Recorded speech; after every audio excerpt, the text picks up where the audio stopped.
তুমি সন্তানরে কোন স্কুলে দিয়েছো, তুমি তারে চলার জন্য গাড়ি কিনে দিয়েছিল কিনা, এইসব কোনো কিছু জিজ্ঞাসা করা হবে না। বরং জিজ্ঞাসা করা হবে তুমি তোমার সন্তানকে দিন শিখিয়েছো কিনা, তুমি তোমার সন্তানকে আমি আল্লাহর পরিচয় শিখিয়েছো কিনা, এগুলো জিজ্ঞাসা করা হবে।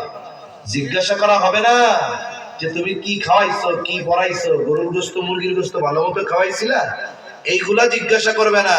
তুমি কোরআন শিখাইছিলা কিনা, দিন শিখিয়েছিলা কিনা, নামাজ শিখিয়েছিলা কিনা, ইসলাম শিখিয়েছিলা কিনা, আমি আল্লাহর পরিচয় শিখিয়েছিলা কিনা, এই বিষয়গুলোই সন্তানের ব্যাপারে বাবাকে জিজ্ঞাসা করা হবে।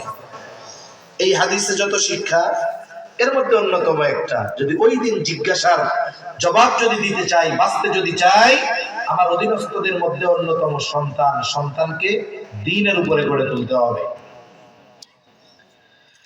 এই যে সন্তানের তারবিয়াত বা সন্তানকে দ্বীনের উপরে গড়ে তোলা, এটা শুরু হবে কখন?